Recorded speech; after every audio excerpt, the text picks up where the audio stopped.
कैसे हो प्यारे बच्चों। चलिए आज हम स्टार्ट कर रहे हैं रियल नंबर्स का लेक्चर नंबर 2। इससे पहले हम अपने होमवर्क क्वेश्चन डिस्कस कर लेते हैं। लास्ट क्लास में मैंने 3 होमवर्क क्वेश्चन दिए थे, जिन्होंने कर लिए हैं वो वेरीफाई कर लीजिए, जिनको नहीं आए वो एक बार देख लीजिए। ठीक है, रूट 3 को लॉन्ग डिवीजन मेथड से करना था, तो सबसे पहले हम स्ट्रक्चर बनाते हैं। उसके बाद 3 को डेसिमल में के रूप में 3.0 लिखेंगे। इसके बाद पेयरिंग करते हैं, तो एक पेयर आगे बनेगा, एक पेयर पीछे। फिलहाल हम पीछे एक पेयर बना रहे हैं, 2 डेसिमल प्लेसेस तक निकालेंगे हम। ठीक है, सबसे पहले देखते हैं perfect square just less than 3। इससे जस्ट छोटा है परफेक्ट स्क्वायर।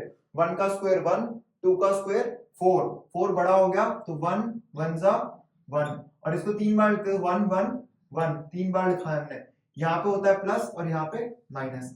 1 + 1 shifted 2, 3 - 1 is 2। अब ये 2 नहीं है, 20 समथिंग है, तो 21 × 1 21। ये तो 2 से बड़ा है, तो हमें क्या करना पड़ेगा, आगे के नंबर उतारने पड़ेंगे। पर ये अभी लॉक्ड है पॉइंट की वजह से, पॉइंट के आगे के हम एक्सेस नहीं कर सकते, तो इसको अनलॉक करने के लिए हम यहाँ पे एक पॉइंट लगाएंगे। ये 2 0 नीचे उतरे तो ये हो गया 200। 21 × 1 इज 21, 22 × 2 इज 44, 23 × 3 इज 69, 24 × 4 is 4 4 जा 16, 4 2 जा 8 + 1 कैरी 9। तो 25 × 5 is 125। ऐसे करते करते हम चेक करते रहेंगे। 26 × 6, 6 2 जा 12, आगे अभी आया नहीं है, 3 कैरी आएगा, 15 आएगा। 27 × 7, 7 7 जा 49, 7 2 जा 14, 14 + 4 is 189। 28 × 8 करेंगे, 8 2 जा 8 8 जा 64, 8 2 जा 16, 16 और 6 होता है 23, ये बड़ा 22, ये बड़ा हो गया है 200 से। तो हम कहां पे रुक जाएंगे, 7 पे रुक जाएंगे, क्योंकि 7 पे क्या आया, 189 आया, बाकी सब डिस्कार्ड हो जाएंगे। तो 189 कहां पे आया, 7 7 7, 3 बार लिखते हैं, और इसको माइनस करेंगे इससे 189 से, तो यहाँ पे होता है प्लस और यहाँ पे करेंगे हम माइनस। इसको प्लस करके कितना आएगा, 7 + 7 14, 1 कैरी 34। यहाँ पे 34 नहीं है, 340 समथिंग है। ठीक है, ये माइनस करेंगे तो 2 से बन जाएगा 1, ये 0 है तो ये 9 बनेगा, और ये 1 10 बनेगा। 10 - 9 इज 1 1 0, तो हमारे पास आया अभी 11। आगे भी यहाँ पे पेयर्स बनेंगे, इनको नीचे उतारेंगे तो क्या होगा, 1100।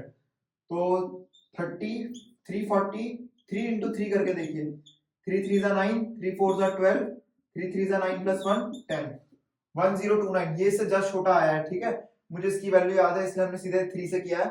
बाकी आप 2 से कीजिएगा, इससे छोटा आएगा, 4 से कीजिएगा, इससे बड़ा आएगा। तो एडमिसिबल वैल्यू कहां पे आई है, 3 पे। तो हम 3 कितनी बार लिखेंगे, 3 बार, 1 2 3। यहाँ पे होता है प्लस, यहाँ पे माइनस, और माइनस क्या करना है, 1029। जिसको इसके आगे पॉइंट्स फाइंड करने हैं, they can solve ahead, but हमें इसकी वैल्यू कितनी पता चली है, 1.73। ठीक है, चलिए अगला क्वेश्चन, √9 सॉल्व करते हैं। ठीक है, थोड़ा जल्दी करते हैं होमवर्क। √9 को क्या लिख सकते हैं डेसिमल में, ये लिखेंगे पेयरिंग करके, इससे जस्ट छोटा या इसके बराबर परफेक्ट स्क्वायर देखना हमें। 1 का स्क्वायर होता है 1, 2 का स्क्वायर होता है 2, 3 का स्क्वायर होता है 3, सॉरी 1 का स्क्वायर होता है 1, 2 का स्क्वायर 4, 3 का स्क्वायर 9। तो इससे जस्ट छोटा या इसके बराबर परफेक्ट स्क्वायर 9 पे आके मिला है, तो 3 3 जा 9, यहाँ पे हुआ प्लस, यहाँ पे माइनस, यहाँ प्लस करके शिफ्टेड 6 आया, और यहाँ 9 - 9 ये 0 हो गया। इसका मतलब हमें यहीं पे रुक जाना है। जैसे डिवीजन में रिमाइंडर 0 हो जाता है, तो हमें वहीं पे रुक जाना होता है। तो अगर यहाँ पे भी 0 हो जाए, इसका मतलब वहां पे टर्मिनेट हो गया। तो इसका मतलब इसका आंसर क्या आया है, 3, which is terminating.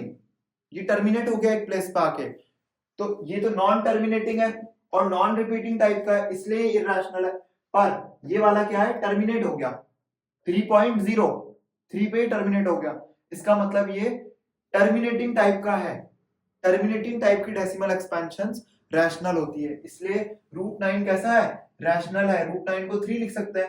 3 is a natural number, whole number, कुछ भी बोल सकते हैं इसको, है ना। मतलब वो बैग बनाया था हमने, उसमें हर जगह हर बैग में मिलेगा। ठीक है, चलिए लास्ट क्वेश्चन इज 27.6। 27.6 की डेसिमल पेयरिंग करेंगे, तो यहाँ पे एक पेयर होगा और यहाँ पे एक और पेयर होगा। इससे जस्ट छोटा या इसके बराबर परफेक्ट स्क्वायर होता है 5 का, 5 5 जा 25, यहाँ पे होगा माइनस, सॉरी यहाँ पे होता है प्लस और यहाँ पे होता है माइनस, तो 5 + 5 = 10, ये 10 नहीं है 100 समथिंग है, और 27 में से 25 चले गए तो 2 रिमाइंडर बचा यहाँ पे ना, मतलब 2 बचा है हमारे पास।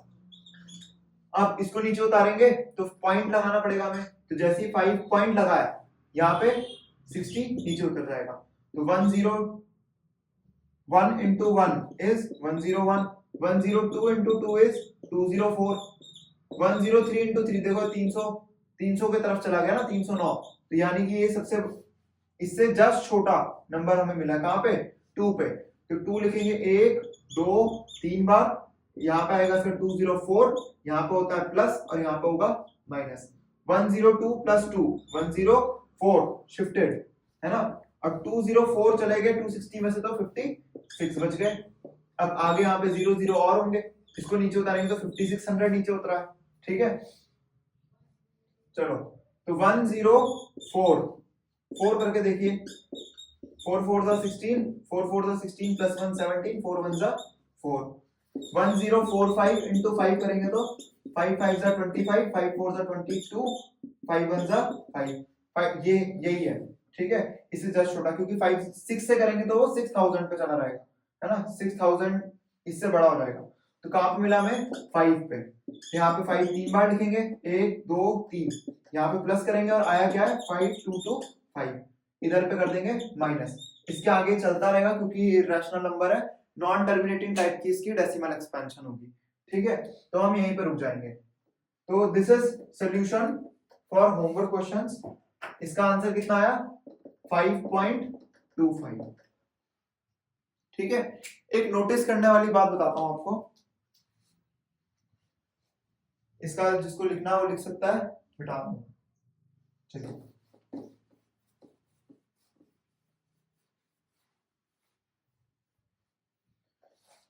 अगर आपको 9th क्लास से बात याद है, √1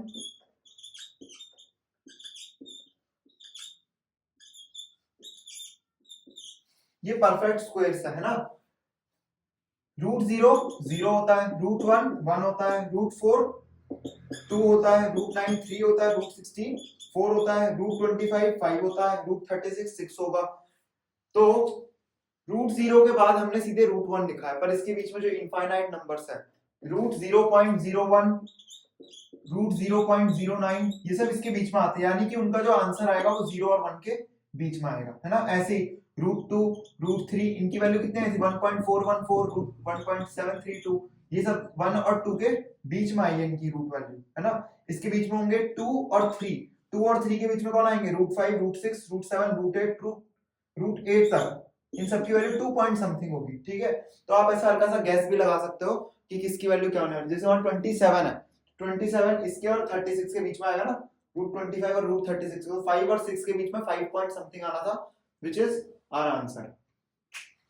चलिए आज अपना लेक्चर शुरू करते हैं।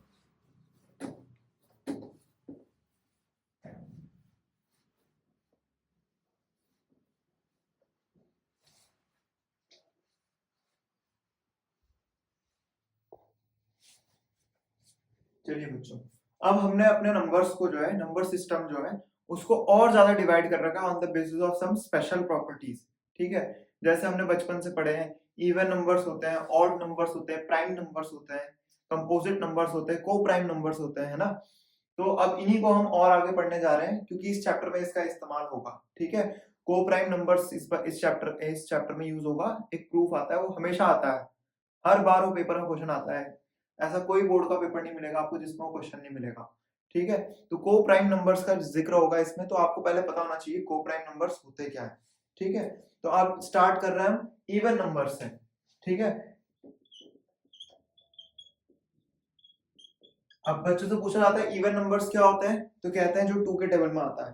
पार्शियली करेक्ट है ये बात, क्योंकि अगर आपसे पूछा जाए -10 इवन है या ऑड है, अब -10 2 के टेबल में, 2 का टेबल तो आप पढ़ना ही स्टार्ट किया, 2 1 ज़ा 2, है ना। तो अब हाँ ये कह सकते हैं 2 into -5 इज -10, पर इसका बोलने का सही तरीका ये है कि इवन नंबर्स वो नंबर्स होते हैं जिनको 2 से डिवाइड करने में रिमाइंडर जीरो आता है। ठीक है, मतलब कोई भी नंबर है XYZ, कोई भी नंबर है, उसको हम 2 से डिवाइड करेंगे। किससे डिवाइड करेंगे? 2 से। और अगर रिमाइंडर जीरो आया, मतलब डेसिमल लगने से पहले ही रिमाइंडर जीरो हो गया, इसका मतलब वो नंबर कैसा था? इवन नंबर था। फॉर एग्जांपल मैं डिवाइड करना शुरू करूं 10 को, है ना, 10 को 2 से डिवाइड कर रहा हूं मैं, तो 10 कैसा नंबर है? 2 5 जा 10, माइनस करके रिमाइंडर क्या आ गया? जीरो। और जैसे ही रिमाइंडर जीरो आया, हम क्या बोलेंगे? 10 is a even number, is an even number. तो numbers which leave remainder as zero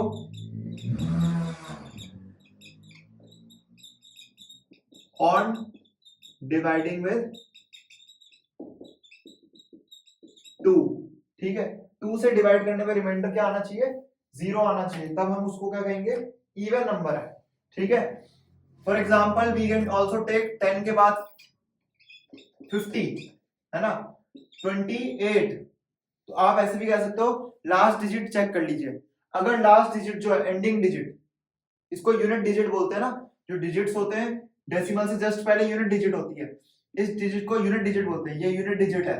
इस यूनिट डिजिट को अगर हम 0, 2, 4, 6 और 8 रखें, ये सारे नंबर्स इवन होंगे। जैसे आप कोई बड़ा नंबर ले लो, लास्ट डिजिट चेक कीजिए, ये वाला डिजिट जो है इन सब में से एक होना चाहिए। हाँ भाई, ये 8 है, 8 यहाँ पे है, यानी कि ये कैसा नंबर है? इवन नंबर है। पर यहीं पे अगर मैं यहाँ पे एक और नंबर आगे बढ़ा दूं, ये ऑड बन जाएगा। ठीक है, तो जिनके ये नहीं होते वो ऑड होंगे, जैसे 1, 3, 5, 7, 9। ठीक है, जो इनसे एंड होंगे वो ऑड नंबर होंगे। ऑड क्यों होंगे? रिमाइंडर आगे बढ़ जाएगा। 2 से डिविजिबल जो नंबर है वो ये है। अब जैसे ही इसको 9 कर दिया मैंने, तो वो 2 से डिवाइड नहीं होगा, दो लोगों में बट नहीं पाएगी वो चीज, है ना। फॉर एग्जाम्पल मैं आपको बोलूं, 4 चीजों को 2 लोगों में बांट दो। अब मैंने 5 कर दी, तो इसको आपको आधा करना ही पड़ेगा, है ना। ये तो 2 बढ़ जाएंगी, पर ये जो एक चीज बच गई, इसको आपको डिवाइड करने में दिक्कत होगी। अब मैं एक और बढ़ा दूंगा, तो ये फिर से 2 डिविजिबल, मतलब 2 चीजों में बढ़ जाएगी। ठीक है, तो ये चीजें 2 में बढ़ जाती है। इससे जस्ट एक आगे बढ़ाया तो हमें उसका आधा आधा करना पड़ेगा, जो कि ये वाला केस है। तो ये कहलाते हैं ऑड नंबर्स। ऑड नंबर्स कौन से नंबर होते हैं? बच्चे कहते हैं जो 3 के टेबल में आते हैं, बिल्कुल गलत आंसर है। ठीक है, 3 के टेबल में इवन नंबर भी आते हैं। फॉर एग्जांपल 6 एक इवन नंबर है जो 3 के टेबल में आता है, तो ये ऑड थोड़ी है। तो ऑड नंबर क्या होता है? ऑड नंबर ऐसे नंबर्स होते हैं जो जिनको हम 2 से डिवाइड करें और रिमाइंडर 2 ना बचे। अच्छा, 2 नहीं बचता तो 1 ही बच सकता है। रिमाइंडर क्या हो सकता है? या तो 0 हो सकता है या तो 1 हो सकता है 2 के केस में। ठीक है, मतलब मैंने आपको कुछ चीजें दी। अच्छा, मैं यहाँ पे क्या दूंगा आपको? होल नंबर दूंगा, इंटीजर दूंगा, डेसिमल नहीं दूंगा।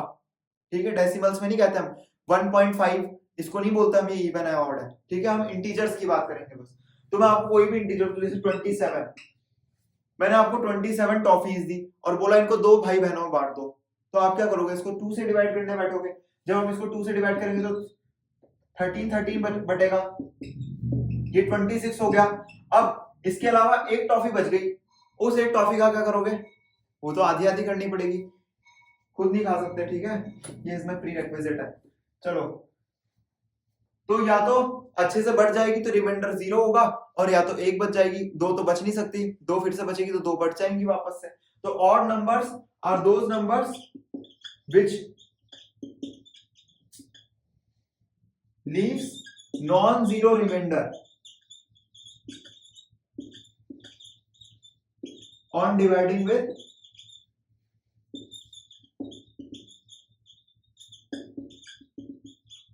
2। और वो नॉन जीरो क्या है? या तो वो 0 हो सकता है या तो वो 1 हो सकता है। ठीक है, तो ऐसे नंबर्स जो नॉन जीरो रिमाइंडर छोड़ेंगे, जो 0 रिमाइंडर छोड़ेंगे वो इवन होंगे, और जो नॉन जीरो रिमाइंडर छोड़ेंगे वो ऑड नंबर्स होंगे। इसके एग्जांपल्स क्या है?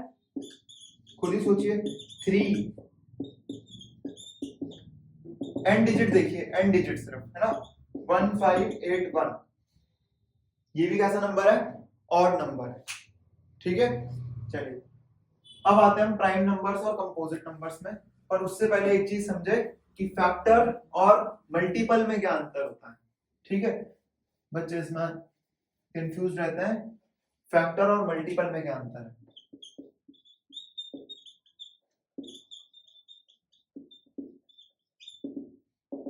आपसे किसी नंबर के फैक्टर पूछे जाए, फैक्टर मतलब जैसे मैंने पूछा 18 के क्या क्या फैक्टर्स हैं, तो फैक्टर मतलब होता है कि वो नंबर किस किस की टेबल्स में आया है। फैक्टर मतलब होता है वो नंबर किस किस की टेबल में आया है।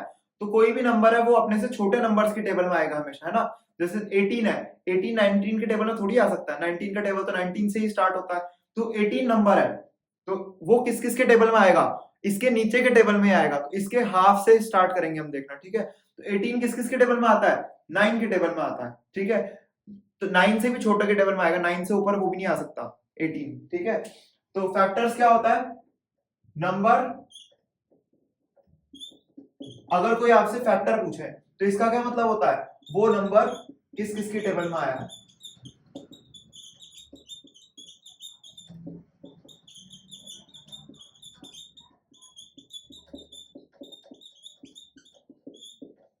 अब पहले बच्चों आप नोट्स बना रहे होंगे, ये मत सोचना कि ये हिंदी में लिखा हुआ है। अगर आप हिंदी में लिखते हैं तो ये मैं आपको बता रहा हूँ, आपकी नजर सीधे उस पॉइंट पे पड़ेगी। अगर आप कुछ चीज समझ नहीं आई है तो उसको आप हिंदी में लिख दो अपने नोट्स में, ठीक है। तो ये आई कैचिंग साइट्स होती है, ठीक है। तो वो नंबर किस किस की टेबल में आता है ये फैक्टर पूछता है। तो मैंने आपसे पूछे फैक्टर्स ऑफ 100, इसका क्या मतलब हुआ, 100 किस किस की टेबल में आता है, तो 100 सबसे पहले तो 1 की टेबल में आएगा, 1 की टेबल में तो हर कोई आता है, ठीक है। उसके बाद 2 की टेबल में आता है, फिर 3 में नहीं आता, 4 में, है ना। डिवाइड करके देखिए इसको, 4 2 जा 8, 4 5 जा 20, 25 टाइम्स जाता है, ठीक है। 5 की टेबल में आता है, देखिए रहे 5 की टेबल में डिविजिबिलिटी रूल क्या होता है, लास्ट डिजिट या तो 0 होती है या तो 5 होती है। 6 के टेबल में नहीं आता, 7 के टेबल में नहीं आता, इसके बाद सीधे 10 के टेबल में आएगा, फिर 20 के टेबल में आएगा, फिर 25 के टेबल में आएगा, फिर 50 के टेबल में आएगा, और फिर 100 के टेबल में आएगा। तो दीज आर फैक्टर्स ऑफ 100, है ना। ये सब किसके फैक्टर्स है, 100 के फैक्टर्स है। आपसे कोई 100 के फैक्टर पूछ रहा है, इसका मतलब 100 किस किस की टेबल में आता है, ठीक है।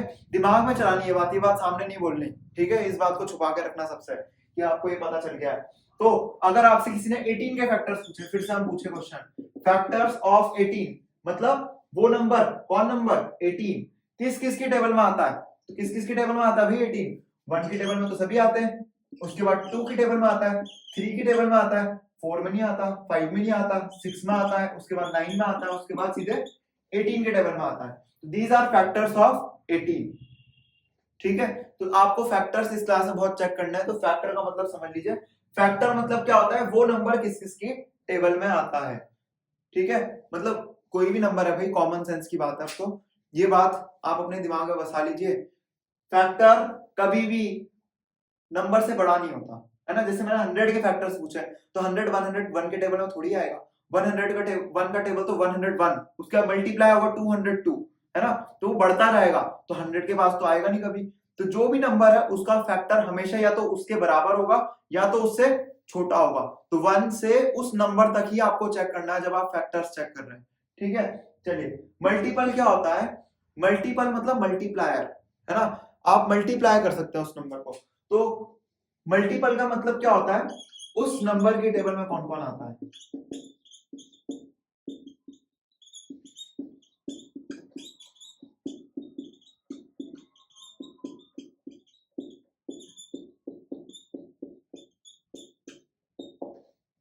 ठीक है, देखो दो अलग अलग बातें, वो नंबर किस किस की टेबल में आया और उस टेबल की नंबर में कौन कौन आया। जैसे 100 की टेबल में भाई 25 थोड़ी आता है, 100 के टेबल में तो 100 200 300 मल्टीप्लाई होते जाएंगे, है ना। तो उससे छोटा थोड़ी आएगा। तो अब मल्टीपल और फैक्टर में आपको अंतर समझ आ रहा होगा। मल्टीपल क्या होता है, जैसे मैं आपसे पूछूं यहीं पे, मल्टीपल्स ऑफ 100 ले लिया, मल्टीपल्स ऑफ 100 मतलब 100 की टेबल में कौन कौन आता है ना, उस नंबर की, किस नंबर की, 100 की, 100 की टेबल में कौन कौन आता है भाई, कौन कौन आता है बताइए, कौन कौन आता है 100 की टेबल में। 100 का टेबल तो सबसे हार्ड टेबल है, कौन कौन आता है 100 की टेबल में, 100 की टेबल में आता है 100 खुद, फिर 200, 300, 400, ऐसे ही चलता रहेगा आगे, है ना। तो एक नंबर के मल्टीपल्स कितने हो सकते हैं? इनफाइनाइट मल्टीपल्स हो सकते हैं, है ना। इसके आगे कोई भी कितने भी मल्टीपल निकालते जाए ना, ठीक है, पर एक नंबर के फैक्टर्स लिमिटेड होते हैं, ठीक है। चलिए अब कोई पूछ ले यहीं पे मल्टीपल्स ऑफ 15 पूछ ले आपसे। चलिए मल्टीपल्स ऑफ 15 क्या होता है, यानी कि 15 के टेबल में कौन कौन आता है, तो कौन कौन आता है 15 के टेबल में? 15 खुद आता है, उसके बाद 30 आता है, उसके बाद 45, फिर 60, है ना, ये चलता रहेगा ये भी आगे। तो अब आपको मतलब समझ आ रहा होगा फैक्टर क्या होता है कि वो नंबर किस किस के टेबल में आया है, तो अपने से छोटे की टेबल में आता है हमेशा। और मल्टीपल पूछे तो वो नंबर की टेबल में कौन कौन आता है, तो उससे बड़े आते हैं। तो अगर मैंने कोई नंबर फिक्स कर दिया, फैक्टर पूछे तो उससे छोटे होंगे और मल्टीपल पूछे तो उससे बड़े होंगे। तो इस बात को याद रखना, फैक्टर मतलब होता है वो नंबर किस किस के टेबल में आया, और मल्टीपल मतलब होता है उस नंबर के टेबल में कौन कौन आया, ठीक है। चलिए जिसको लिखना फटाफट से लिख लीजिए, नोट्स में सारी बातें डालिएगा। अगर आप एक ही बात छोड़ देंगे नोट्स में तो आपको आगे के चैप्टर्स में दिक्कत होगी, क्योंकि ये चैप्टर जो मैं स्टार्टिंग से पढ़ा रहा हूँ इसका एक कारण है, यही चीजें आगे जाके यूज होंगी।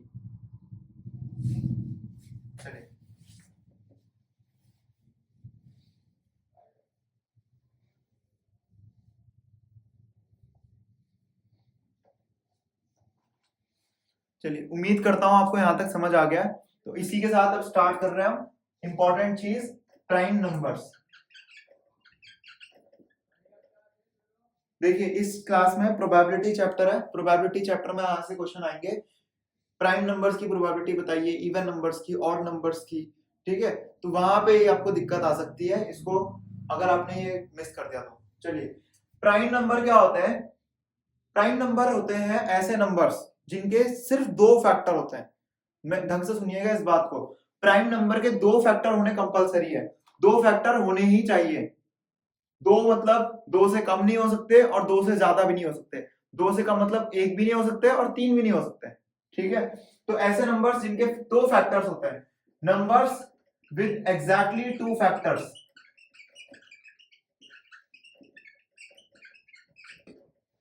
ठीक है। दो ही फैक्टर होने चाहिए। दो फैक्टर का मतलब क्या है? फैक्टर मतलब वो किस किस के टेबल में आता है, यानी कि जो भी नंबर होगा हमारे पास वो अगर सिर्फ दो ही नंबर के टेबल में आता है तो प्राइम नंबर कहलाएगा, ठीक है। आपको ही प्राइम बनना है, ठीक है। प्राइम बनने का मतलब क्या है, वो ज्यादा टेबल्स में नहीं आता, सबके लिए नहीं ओपन है वो, ठीक है, मतलब सबके टेबल में नहीं आएगा। जैसे आप एग्जांपल लीजिए 7 का, 7 सबके टेबल में नहीं आता। 7 किस किस की टेबल में आता है? एक 1 की टेबल में और एक 7 की टेबल में। इससे हम क्या इंफरेंस लगा सकते हैं कि जो दो फैक्टर आएंगे, एक तो इसमें से 1 होगा और दूसरा वो नंबर खुद होगा जो प्राइम कहला रहा है, ठीक है। तो किसी भी नंबर के अगर दो फैक्टर्स है तो वो कैसा नंबर कहलाएगा? प्राइम नंबर, ठीक है। तो 7 कैसा नंबर है? Prime number.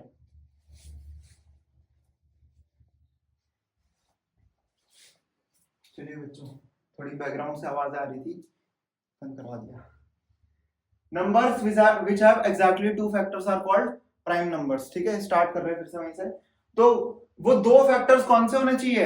एक फैक्टर होगा 1, क्योंकि 1 के टेबल में तो सभी आते हैं, तो ऐसा तो कोई नंबर बचता ही नहीं है जो 1 की टेबल में आए, ठीक है। तो 1 की टेबल में तो सबको आना है, ठीक है। और दूसरा नंबर कौन सा होगा? वो नंबर खुद। फॉर एग्जाम्पल हम और नंबर्स ले, जैसे हम एग्जाम्पल ले कौन सा, 31 ले लें। 31 किसके टेबल में आता है? 1, 2 में नहीं आता, 3 में नहीं आता, 4 में, 5 में, 6 में, 7 में, किसी में भी चेक कर लीजिए, ये सीधे आएगा इसके बाद 31 के टेबल में, यानी कि 31 is also a prime number, है ना। बट हम चेक करेंगे 27 को, 27 के फैक्टर्स 1 की टेबल में आता है, सॉरी 2 की टेबल में नहीं आएगा, इसके बाद 3 की टेबल में आता है। आपको और चेक करने की जरूरत नहीं, 27 की टेबल में तो ऑफ कोर्स आएगा। तो इसके क्या है? एग्जैक्टली 2। यहाँ पे बात बहुत इंपॉर्टेंट है, ये एग्जैक्टली 2 मतलब बिल्कुल दो ही फैक्टर होने चाहिए। इसके दो से एक भी ज्यादा फैक्टर हो गया तो this is not a prime number, ये प्राइम नंबर नहीं है, ठीक है। तो ऐसे नंबर जिनके दो फैक्टर्स होते हैं वो कैसे नंबर्स होंगे? Prime numbers. इसके एग्जांपल्स बताइए। प्राइम, सबसे छोटा प्राइम नंबर कौन सा होता है? सबसे छोटा प्राइम नंबर होता है 2, ठीक है। 2 के फैक्टर्स 1 की टेबल में आता है, 2 की टेबल में आता है। 3 के फैक्टर्स 3 और 1, 4 नहीं है, 4 प्राइम। 4 आता है 1 की टेबल में, 2 की टेबल में, 4 की टेबल में, तो 4 प्राइम नहीं है। 5 इज प्राइम, 6 नहीं है, 2 3 दोनों के टेबल में और आ रहा है 1 और 6 के अलावा। 7 इज प्राइम, 8 नहीं है, 9 नहीं है, 10 नहीं है, 11 है, 12 13 14 15 16 17 18 19 20 21 22 23 ऐसे ये चलता रहेगा आगे। ठीक है, तो आज आपका पहला होमवर्क। चलिए, इसका मैं सोल्यूशन नहीं दूंगा आपको कल, क्या पता दे भी दूं। तो आपका होमवर्क आज का सबसे पहला ये है कि एक से, ये सरकारी स्कूल का होमवर्क नहीं है, ऑफेंड नहीं कर रहा हूं सरकारी स्कूल से, मैं भी सरकारी स्कूल से पढ़ा हूं। 1 to 100 प्राइम नंबर्स सारे लिख के आने हैं। ठीक है, you have to write all the prime numbers from 1 to 100 और ये भी बताना है कितने हैं।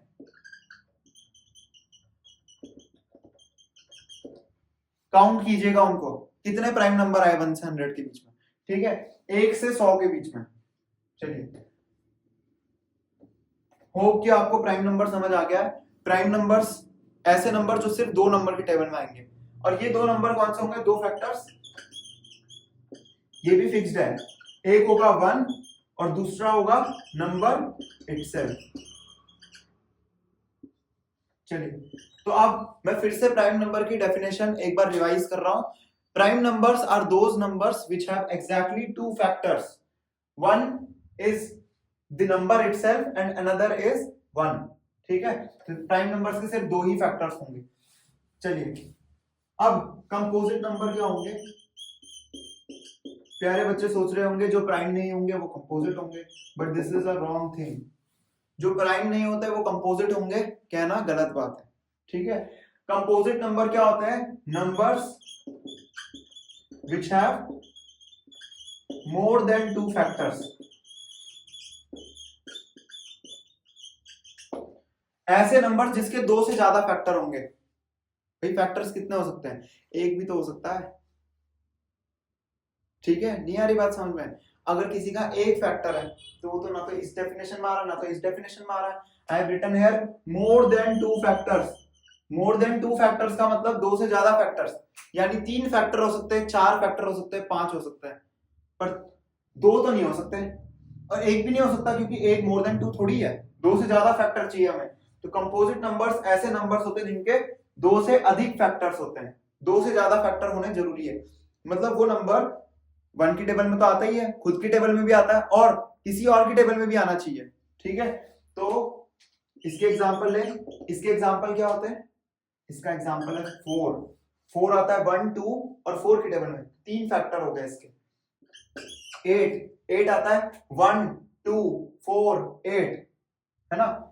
1 2 4 8 4 नंबर की टेबल में आता है, इसका मतलब 8 भी कैसा नंबर है? कंपोजिट नंबर है। इसके अलावा आप 6 ले लीजिए, 1 2 3 6 4 नंबर के टेबल में आता है, तो this is also a composite number. अब हमने ऐसा क्यों कहा भाई कि जो नंबर कंपोजिट नहीं है वो प्राइम होगा? ये कहना गलत है, क्योंकि एक नोट वाली बात है, इंपॉर्टेंट नोट है ये। इंपॉर्टेंट बात इसमें ये है कि अच्छा, हम एनबी करके लिखेंगे ना नोट को आगे से। एनबी मतलब नोटा बेला, ये एक वर्ड है।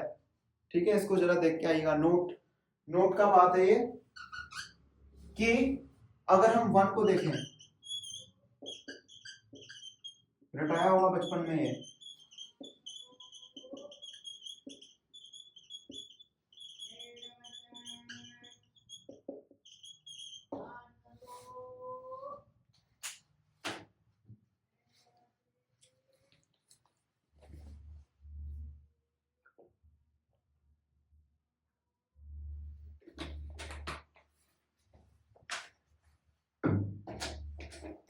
चलिए बचपन में आपको रटाया गया होगा कि 1 ना तो प्राइम है ना ही कंपोजिट नंबर है।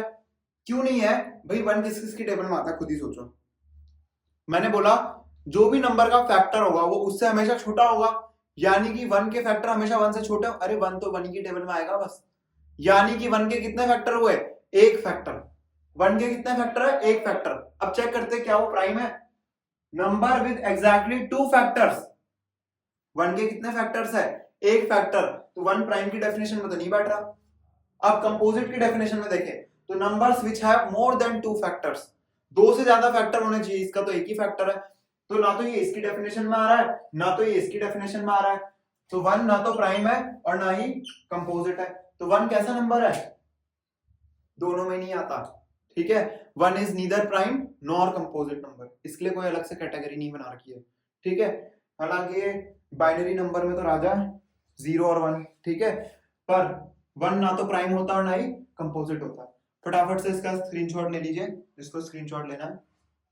चलिए, होप कि आपको अब तक सब कुछ समझ आ रहा है।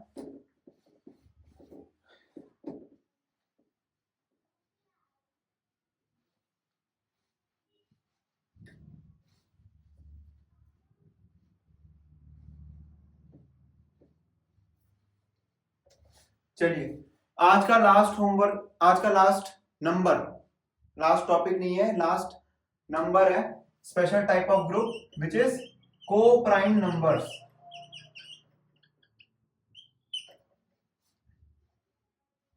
इसको ढंग से समझना, बच्चे इसमें बहुत कंफ्यूज रहते हैं, को प्राइम नंबर्स क्या होता है, ठीक है। तो सबसे पहली बात तो को प्राइम नंबर कोई एक नंबर नहीं होता।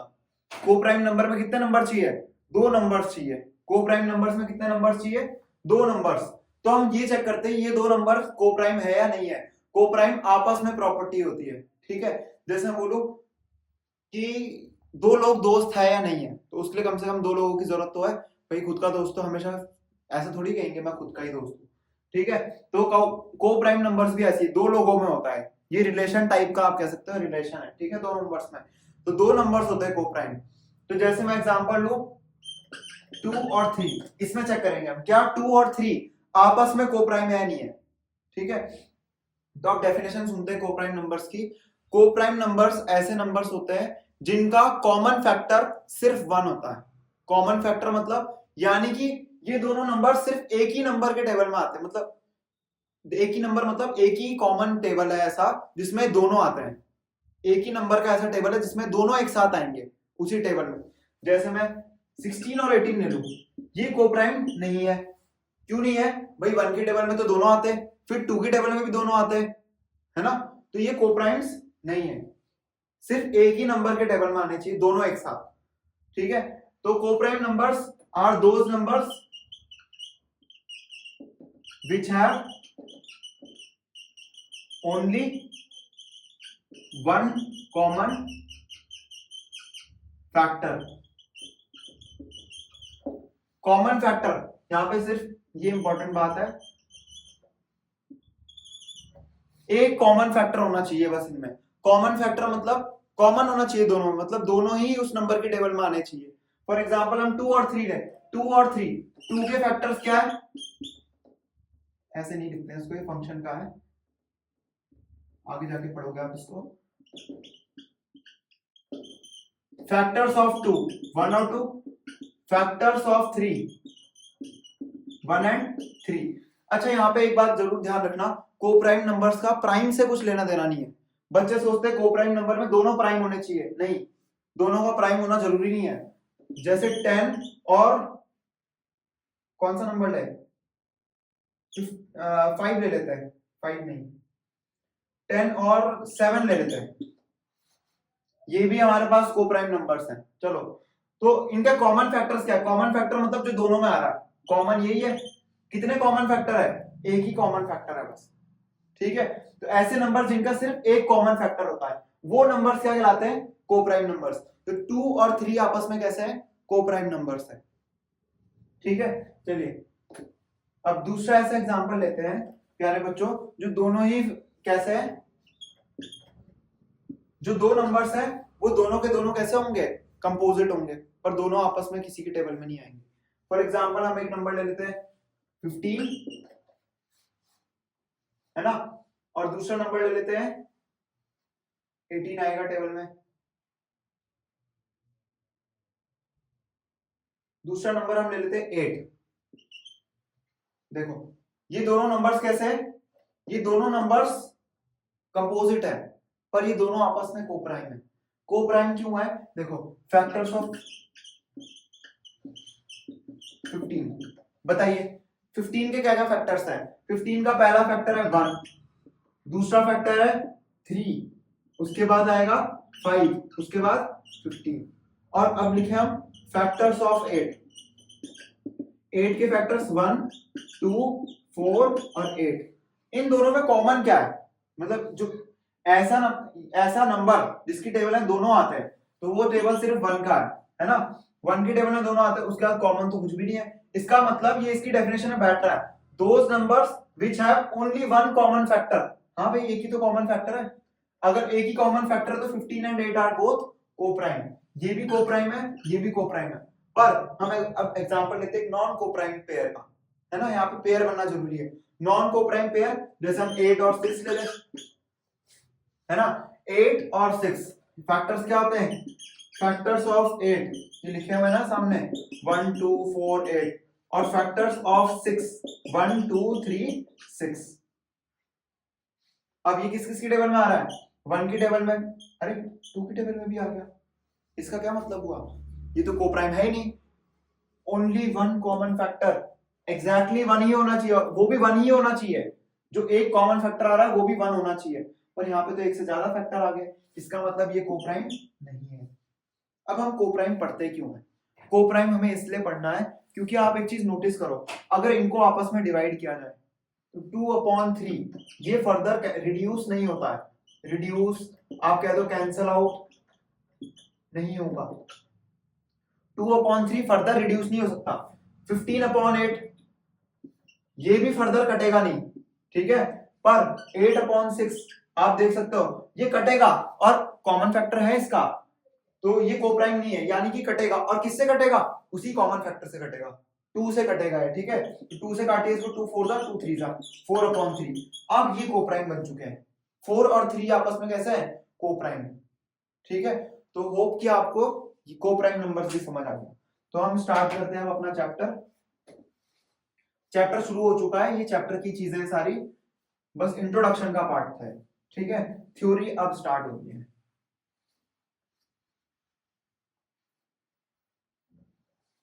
चलिए, तो सबसे पहले आपके सिलेबस में फंडामेंटल थ्योरम ऑफ अरिथमेटिक।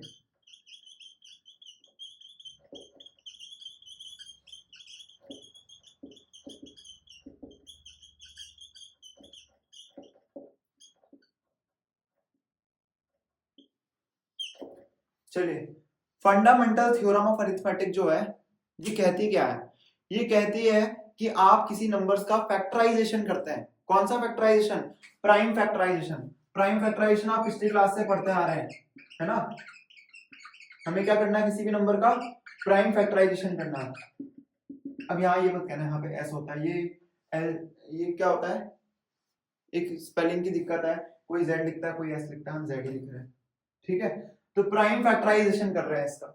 जब हम इसका प्राइम फैक्टराइजेशन करेंगे किसी भी नंबर का, तो प्राइम फैक्टराइजेशन का मतलब होता क्या है? सबसे पहले तो वही देखें। तो 18 का प्राइम फैक्टराइजेशन करना है।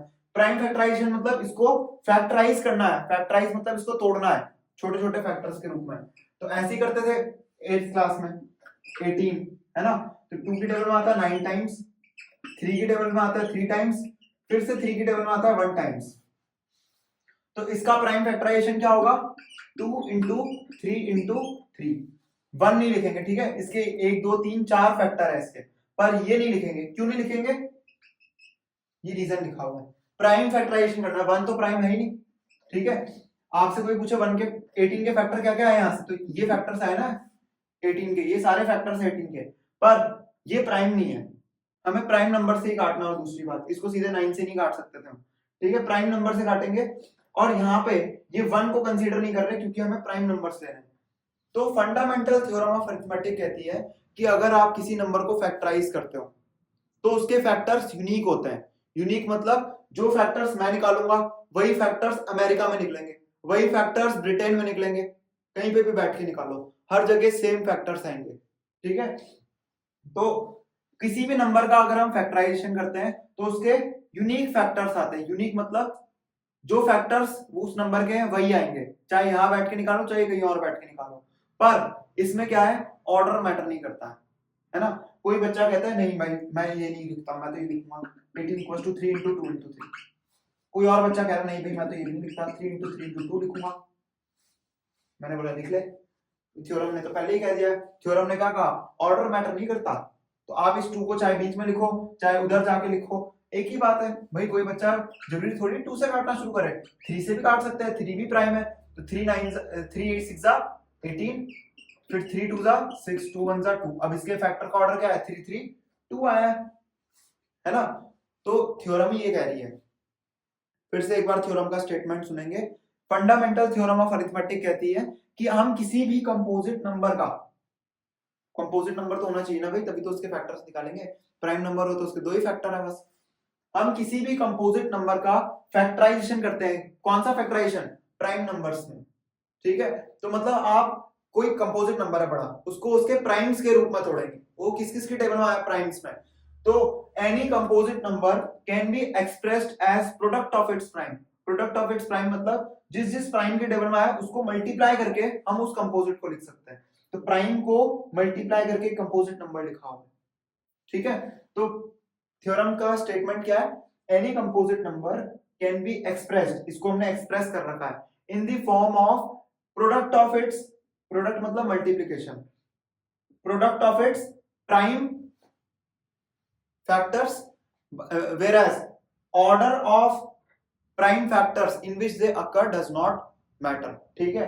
मतलब प्राइम फैक्टर्स किस ऑर्डर में आए हैं वो मैटर नहीं करता। तो हम किसी भी कंपोजिट नंबर को आप क्या कर सकते हैं, फैक्टराइज कर सकते हैं, ठीक है। फॉर एग्जांपल किसी ने बोला 27, मैंने बोला कर ले, 27 का फैक्टराइजेशन क्या होगा, 3 की टेबल में 9 टाइम्स आता है, फिर 3 की टेबल में 3 टाइम्स आता है, फिर 3 की टेबल में 1 टाइम्स आता है। तो 3 into 3 into 3 यही होगा ना। चलिए अब थोड़ा सा और इसको देखते हैं। इसको आगे जाके कैसे लिख सकते हैं, 3 into 3 into 3। इसका क्या मतलब हुआ, 3 अपने आप से 3 बार मल्टीप्लाइड है ना। 3 देखो अपने आप से कितनी बार मल्टीप्लाइड है, 3 into 3 into 3। 3 अपने आप से एक बार, एक और बार, 3 बार मल्टीप्लाइड है। इसको हम 3 का क्यूब भी लिख सकते हैं। क्या बोला, 3 को अपने आप से 3 बार मल्टीप्लाई करो। इसका मतलब क्या होता है, 3 को अपने आप से 3 बार मल्टीप्लाई करो। इसको क्या लिख सकते हैं, 2 into 3 का स्क्वायर। क्यों, ये क्या कह रहा है, 2 into 3 को अपने आप से 2 बार मल्टीप्लाई करो, 3 को अपने आप से 2 बार मल्टीप्लाई करो। फॉर एग्जांपल हम ले लेते हैं 256,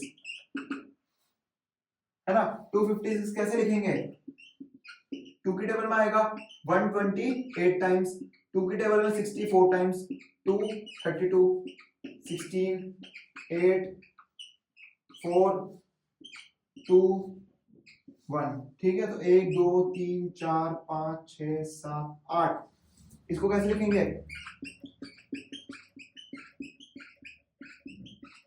ऐसे लिखेंगे, है ना।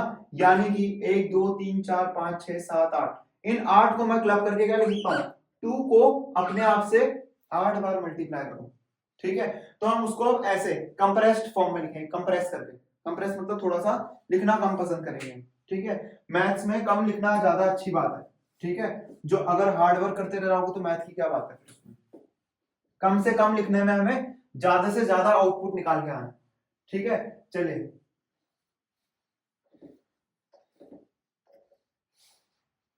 तो फंडामेंटल थ्योरम ऑफ अरिथमेटिक क्या होती है, इसको लिख ले, any composite number can B expressed as product of its prime where these factors are unique and order in which they occur does not matter, ठीक है। तो कोई भी कंपोजिट नंबर है उसको हम क्या कर सकते हैं, प्रोडक्ट ऑफ इट्स प्राइम के रूप में एक्सप्रेस कर सकते हैं, इन विच ये फैक्टर्स कैसे होंगे, यूनिक होंगे फैक्टर्स, और ऑर्डर डज नॉट मैटर, ठीक है। तो ये कुछ इंपॉर्टेंट बातें हैं, जो चीजें मैं अंडरलाइन करता हूं वो इंपॉर्टेंट बातें होती है, ठीक है, उस डेफिनेशन में। तो होप कि आप इनको नोट्स में भी अंडरलाइन कर रहे हैं। चलिए, तो अब हम क्या कर रहे हैं, फैक्टराइजेशन स्टार्ट करते हैं। बोर्ड के पेपर में इसके क्वेश्चन आते हैं, ठीक है। तो बोर्ड के पेपर में इसको कैसे अटेम्प्ट करते हैं वो सीखेंगे। चलिए मिटा रहा हूं मैं।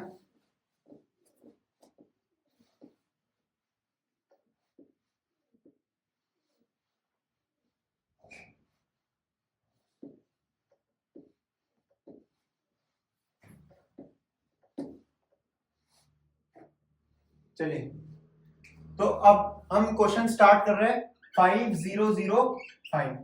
बहुत अच्छा क्वेश्चन है ये, एनसीईआरटी में दिया है क्वेश्चन। तो 5005 का प्राइम फैक्टराइजेशन करना है। तो अब जैसे हमने अभी किया था वैसे नहीं करना फैक्टराइज, वैसे तो हम 8th क्लास में करते थे, तो 8th क्लास के हिसाब से मिलेंगे नंबर, ठीक है। तो यहाँ पे क्या करना है, बोलता हो यूजिंग प्राइम फैक्टराइजेशन मेथड। ये काम है हमारा रफ काम। जब भी आप बोर्ड की शीट में कर रहे हो तो रफ लिख के इस साइड जरूर दर्शा दे उस काम को। तो ये मेरी फेयर शीट है, वहां पे रफ शीट है। किसको फैक्टराइज करना है, 505 को। तो प्राइम फैक्टराइजेशन चुनने का तरीका क्या होता है, चेक करो इसको 2 से, क्या ये 2 की टेबल में आता है, नहीं, तो 2 से चेक नहीं करना। 3 की टेबल में आता है, नहीं, 3 की टेबल में चेक करने का तरीका क्या होता है, सारे डिजिट्स को ऐड कीजिए, 5 + 0 + 0 + 5 10, 10 की 3 10 जो है 3 की टेबल में नहीं आता, यानी कि ये भी नहीं आएगा 3 की टेबल में, ठीक है। उसके बाद 4 से नहीं जाएगा, 5 से जाएगा। तो 5 की टेबल से चेक करें तो 5 1 जा 5 0, 5 0 जा 0, 5 0 जा 0, 5 1 जा 5, नहीं जा रहा है, चला गया 5 से, ठीक है। इसके बाद 6 से चेक किया, 7 से चेक कीजिए इसको, 7 की टेबल में 7 1 जा 7, 3 कैरी बचेगा, 7 4 जा 28, 2 कैरी बचेगा, तो जा रहा है 7 की टेबल से। तो 7 1 जा 7, फिर 3 बचा, 3 यानी कि 7 4 जा 28, 2 कैरी, 7 3 जा 21। अब दिख रहा है साफ साफ 13 की टेबल से जा रहा है 11 की टेबल, तो 11 की टेबल से देखेंगे सबसे पहले। 11 1 जा 11, 3 कैरी, 11 3 जा 33। अब 13 की टेबल में आ रहा है 13 1 जा 13।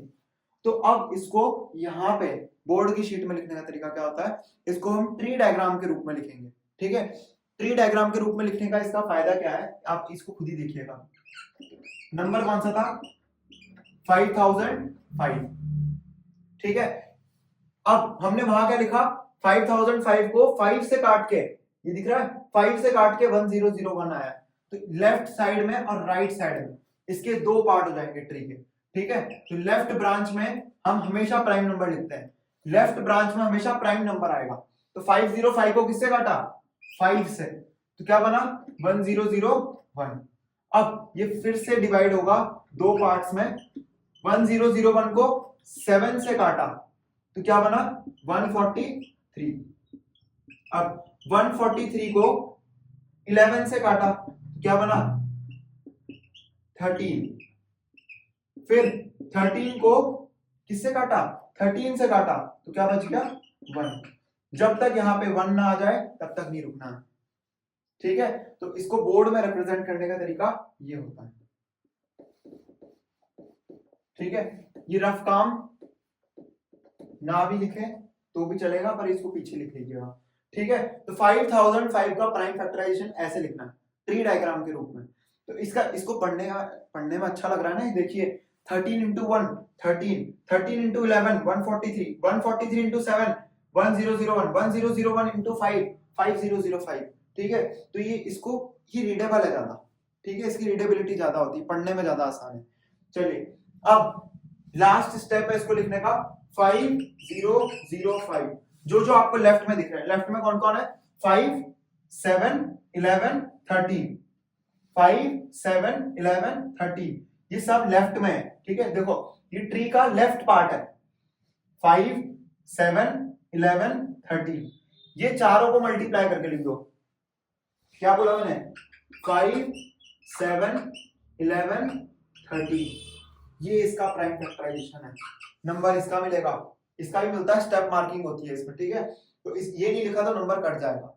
और आंसर को हमेशा बॉक्स में लिख के आइएगा। बॉक्स में लिखने का फायदा क्या है, नजर वहीं पड़ती है, ठीक है।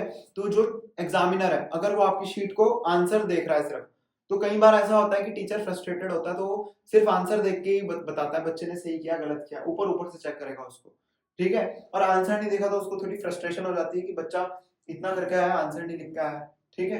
तो हमें उसको फ्रस्ट्रेट नहीं करना एग्जाम में। चलिए तो 5005 का पूरा प्राइम फैक्टराइजेशन ये है। 5005 को फैक्टराइज किया, वो जो गंदा काम था वो हम यहाँ नहीं दिखाएंगे, वहां पे इतनी गंदी तरीके से किया था। तो अगर आप वो करके आएंगे तो उसमें नंबर कम मिलेंगे, या हो सकता है कोई टीचर दे दे, पर हमारे टीचर नहीं देते हैं। ठीक है, चलिए this is prime factorization of 5005। Hope लिख दिया होगा आपने।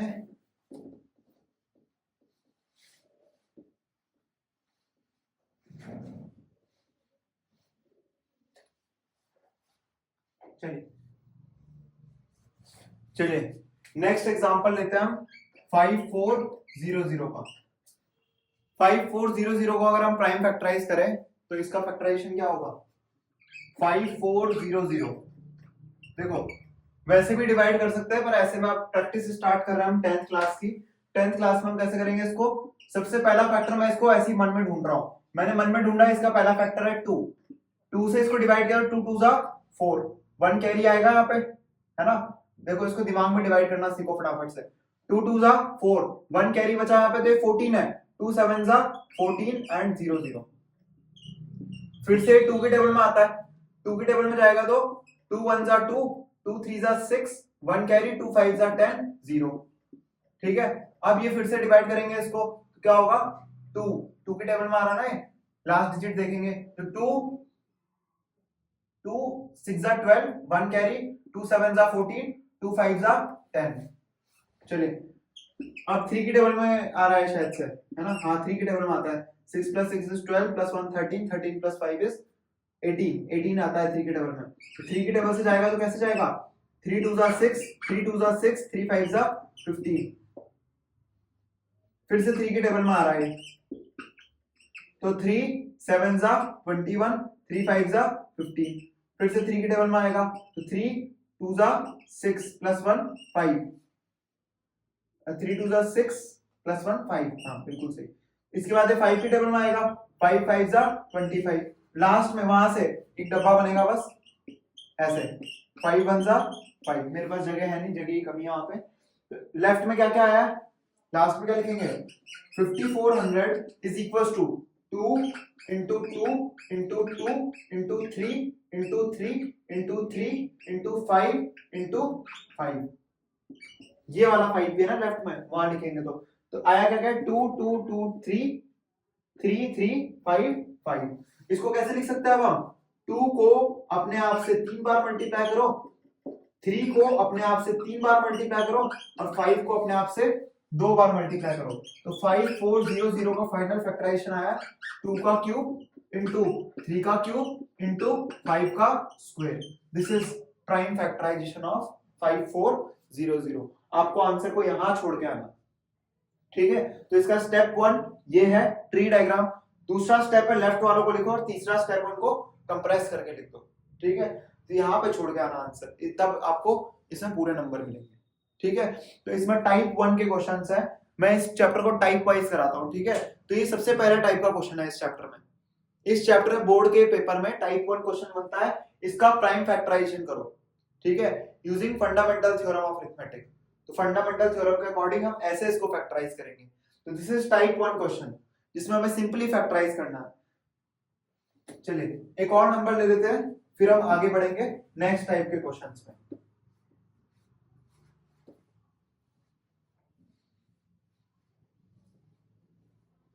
चलिए नेक्स्ट नंबर ले लेते हैं हम 250, ठीक है? आप बोल रहे हो छोटे छोटे नंबर क्यों ले रहे हो? छोटे नंबर ही लेंगे अभी, जब हम आरडी के लेक्चर्स में जाएंगे तो हम वहां से नंबर्स लेंगे, ठीक है? फिलहाल 250 का फैक्टराइजेशन देखते हैं। 250 2 के टेबल में आता है, तो हम उसको कैसे लिख सकते हैं? 2 1 2, 2 2 4, 2 5 10। अब ये 3 के टेबल में आता नहीं है, 5 के टेबल में आता है सीधा। 5 के टेबल में कैसे जाएगा? 5 2 10, और 5 5 25। फिर से अब 5 5 25, फिर 5 1 5। इसकी जितनी प्रैक्टिस कीजिएगा उतना आप इसमें अच्छे होते जाएंगे, ठीक है? चलिए तो फिर 250 के फैक्टराइजेशन क्या आया? 2 इंटू लेफ्ट वाले देखने, लेफ्ट में कौन कौन है? 2 5 5 5, है ना?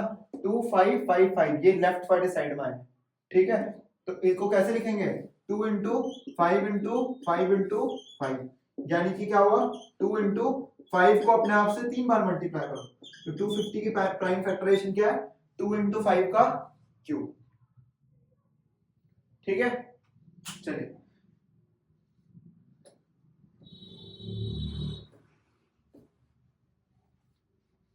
अब बढ़ते हैं अपने टाइप 2 के क्वेश्चन में। टाइप 2 क्वेश्चंस में क्या होता है,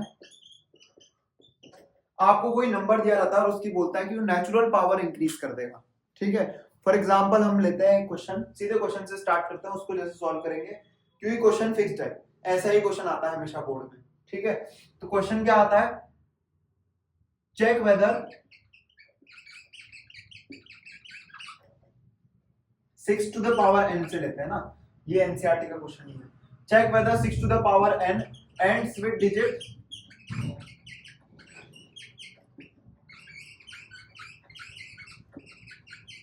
0 or not for any natural number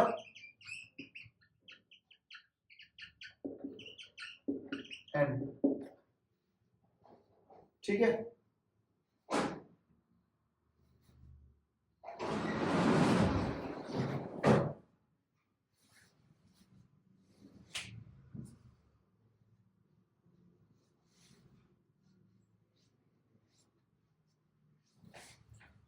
चलिए तो हमें चेक करना है कि ये कभी 0 से एंड होगा या नहीं होगा। तो उसके पहले हमें एक बात पता होनी चाहिए, अगर कोई भी नंबर किसी के प्राइम फैक्टराइजेशन में 2 और 5 आ रहे प्यारे बच्चों, 2 और 5 आने कंपलसरी होते हैं, तभी यूनिट डिजिट क्या होती है 0 होती है। यूनिट डिजिट मतलब लास्ट डिजिट। फॉर एग्जांपल आप कोई भी नंबर लो 18 का प्राइम फैक्टराइजेशन क्या है 2 इंटू 3 इंटू 3, इसके फैक्टराइजेशन 5 नहीं आ रहा है, इसलिए यूनिट डिजिट क्या है 8 है ना। अब ले लूं मैं 50 एग्जांपल ले लूं, 50 का क्या होता है 5 into 2 into 2, sorry 5 into 2 into 5 है ना। तो इसकी ये देखो, इसके ये 0 से एंड हो रहा है, क्यों हो रहा है क्योंकि इसके प्राइम फैक्टराइजेशन में 2 भी है और 5 भी है। 2 और 5 का होना कंपलसरी, क्योंकि 5 टू द 10 होता है ना, तभी तो लास्ट में 10 बनेगा। 0 लास्ट डिजिट 0 तभी होगी जब उसके प्राइम फैक्टराइजेशन दोनों 2 और 5 होंगे। ठीक है, तो 50 के प्राइम फैक्टराइजेशन में 2 और 5 दोनों है, कितने हैं उससे मतलब नहीं है। ठीक है, जितने ज्यादा होते जाएंगे उतने ज्यादा 0 लगते जाएंगे। अगर एक और यहाँ पे 2 होता, एग्जांपल के लिए है नहीं इसका, अगर एक और होता तो एक और पेयर बना तो यहाँ पे नेक्स्ट डिजिट भी 0 होती। ठीक है, चलिए और एग्जांपल लेके देख लो 100 का prime factorization 2 into 5 into 2 into 5, तो खुद ही देखो करके देख लो इसको, 2 5 जा 10, 10 2 जा 20, 25 जा 100, तो इसमें क्या हुआ है 2 और 5 के पेयर आए हैं। तो ये ऑब्जर्वेशनल बात है, इसको ऑब्जर्व कीजिए। अगर किसी नंबर के भी प्राइम फैक्टराइजेशन में 2 और 5 दोनों आ रहे हैं तो उसकी यूनिट डिजिट क्या हो सकती है 0 हो सकती है, नहीं तो नहीं हो सकती। ठीक है, तो कोई भी नंबर ले लो आप, एग्जांपल के 36 ले लो, 36 का प्राइम फैक्टराइजेशन क्या होगा 2 इंटू 3 इंटू 2 इंटू 3, इसमें 2 तो आ रहे हैं पर 5 नहीं आ रहे, इसलिए एंड डिजिट क्या है 6 है।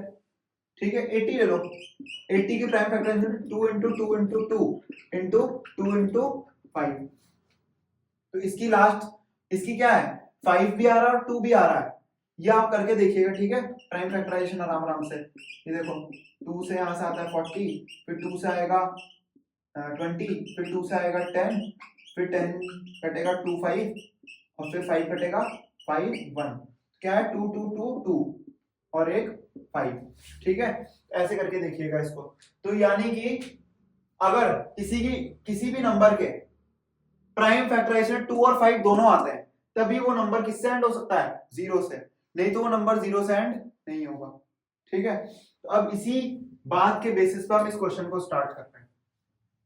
ठीक है, 6 टू द पावर n जो है, अब क्वेश्चन आपको समझ आ रहा होगा, थोड़ा थोड़ा अपने आप से समझ आने लगा होगा कि हमें चेक करना है कि 6 टू द पावर n कभी एंड होगा 0 से या नहीं होगा for any natural power n, natural power चढ़ा रखी यहाँ पे। ठीक है, यानी 6 की पावर 1, 6 की पावर 2, 6 की पावर 3, एक तरीका है सबको चेक कर लो, है ना, सबकी डिजिट 6 होगी, ये आपको पता ही होगा, पर फिर भी हमें चेक करना है कभी भी होगा या नहीं होगा, तो इसको चेक करके नहीं करेंगे हम चेक। ठीक है, मतलब एक एक करके 6 की पावर 1 कर ली, 2 कर ली, ऐसे नहीं करेंगे। ठीक है, तो आपको ये बात समझ आ रही होगी हमें अगर 0 से एंड करना है तो प्राइम फैक्टराइजेशन में 2 और 5 होने जरूरी है, तो इसका प्राइम फैक्टराइजेशन करना है। ठीक है, ये एप्लीकेशन है टाइप 1 के क्वेश्चन का। जो टाइप 1 क्वेश्चन किए थे ना हमने प्राइम फैक्टराइजेशन, उसका ये एप्लीकेशन है। एप्लीकेशन मतलब इस्तेमाल हो रहा है यहाँ।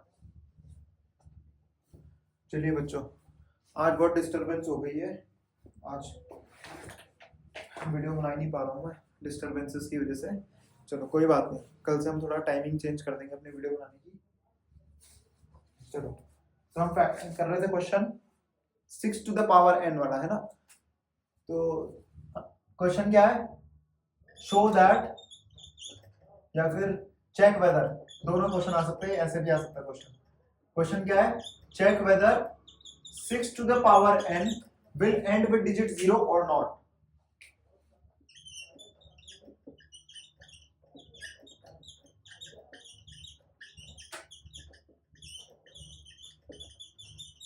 For any natural number n,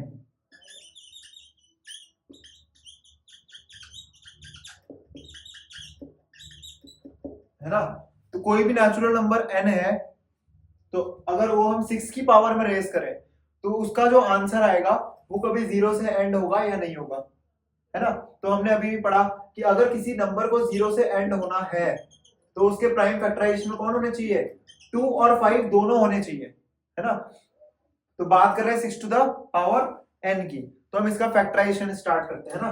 तो स्टेप 1 क्या होता है, इसमें टाइप 2 क्वेश्चन का पहला क्वेश्चन है हमारे पास, है ना। तो इसका स्टेप 1 क्या है, 6 टू द पावर n है, 6 whole raise to the power n है। इसको क्या लिख सकते हैं हम, 6 के फैक्टराइजेशन क्या होते हैं, 6 का फैक्टराइजेशन होता है 2 into 3।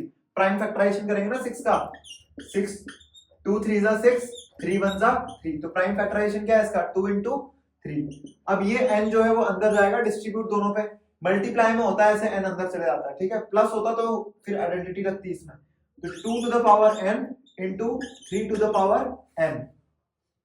इसका क्या मतलब हुआ, इस जो भी नंबर आएगा 6 to the power any power natural power, इसमें क्या होगा, 2 को खुद से n बार मल्टीप्लाई करना होगा, है ना। मान लो 6 की पावर 15 है, इसका क्या मतलब हुआ, 2 उसमें 15 बार आएगा और 3 भी उसमें 15 बार आएगा।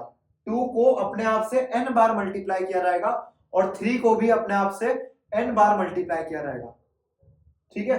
तो ऐसे नंबर्स के प्राइम फैक्टर कौन से है, प्राइम फैक्टर तो सिर्फ इसके 2 और 3 है ना। अब ये मत कहना 2 की पावर 15 है तो 15 होगा, नहीं, 15 तो पावर है।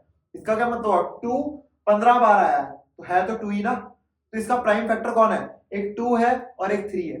पर अगर किसी को 0 से एंड होना है तो उसके प्राइम फैक्टर में कौन होना चाहिए, 2 और 5 होने चाहिए। 2 तो है, ठीक है, 2 है पर 5 नहीं है, इसका मतलब ये कभी 0 से एंड नहीं होगा। तो हम यहाँ पे क्या लिख सकते हैं, इसका रीजन स्टेट करना पड़ेगा यहाँ पे, for any number to end with digit 0,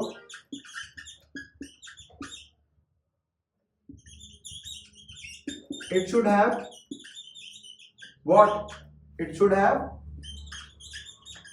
2 and 5 in its prime factorization।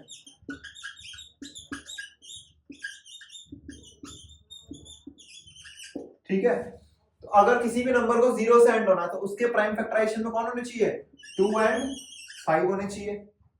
पर यहां पे क्या है भाई, ये वाला तो स्टेटमेंट लिखा हमने इंफॉर्मेशन की, भाई हमें पता है कि अगर किसी नंबर को 0 से एंड होना है तो उसके प्राइम फैक्टराइजेशन में कौन होने चाहिए, 2 और 5 दोनों होने चाहिए। अब हम यहां से अपना स्टेटमेंट स्टार्ट करें इस क्वेश्चन का। However, prime factorization of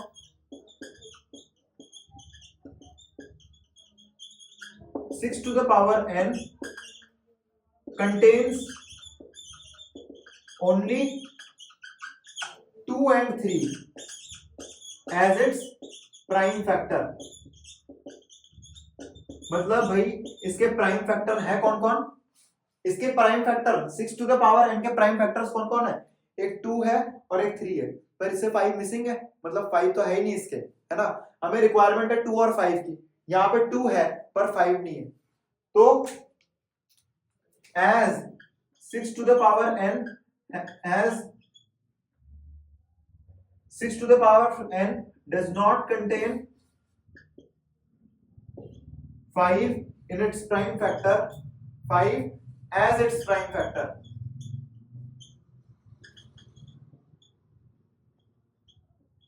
Six to the power n will not या फिर never end with digit 0.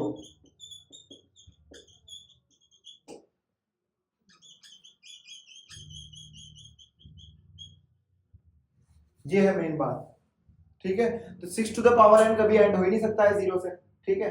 ये इसका स्टैंडर्ड स्टेटमेंट है प्यारे बच्चों।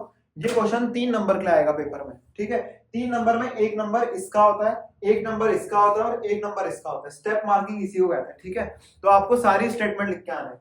This is comprising 1 number, this comprises 1 number and this comprises 1 number. यहां पे आप बता रहे हैं कि आपको जो नंबर दिया गया उसके कौन फैक्टर है।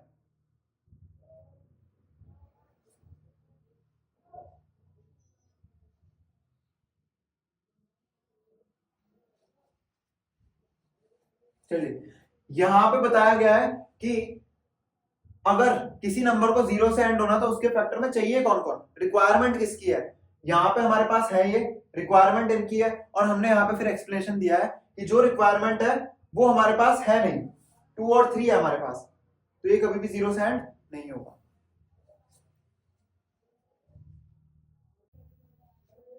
चलिए, तो ये हमने एक स्टैंडर्ड क्वेश्चन कर लिया है 6 टू द पावर n का, ठीक है, कि वो एंड होगा 0 से कभी या नहीं होगा, है ना। तो 6 टू द पावर n के फैक्टर्स ये आए। अब क्वेश्चन जरूरी थोड़ी 6 टू द पावर n आएगा, पर फॉर्मेट यही होगा क्वेश्चन का। 12 टू द पावर n हो सकता है, 4 टू द पावर n हो सकता है, ठीक है।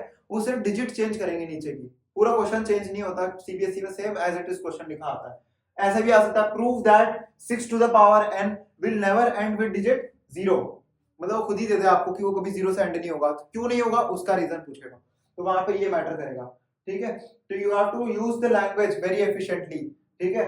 मतलब 3 नंबर का तो कम से कम लिख के तो आओ, 3 नंबर के जितना। बच्चे इसमें बस लिख के आते हैं फैक्टर्स ये है, 5 नहीं है इसलिए कभी खत्म नहीं होगा, उसमें टीचर नंबर देने में झिझकता है, ठीक है। चलो, अब जिसको स्क्रीनशॉट लेना फटाफट से ले लो।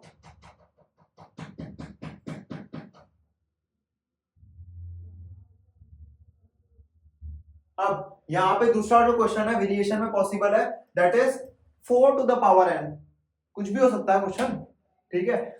जो आ रखा है पहले पेपर में, that is 4 to the power n। तो कहां बदलाव होगा, एक यहाँ पे बदलाव होगा।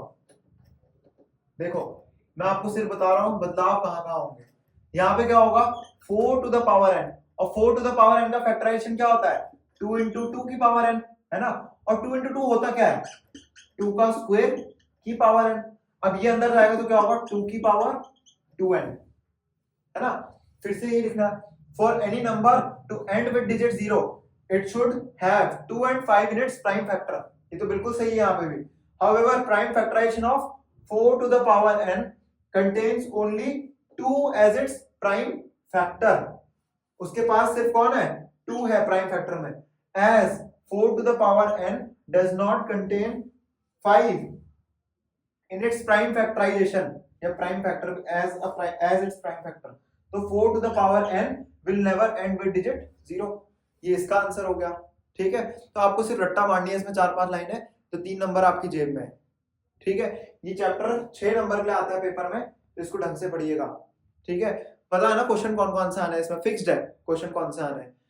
अच्छा, जिनको लग रहा है क्वेश्चन कम करा रहा हूं मैं, उनके लिए आर डी शर्मा की अभी लेक्चर सीरीज आएंगी, एक ही करके आर डी शर्मा के क्वेश्चन उठाएंगे हम, ठीक है।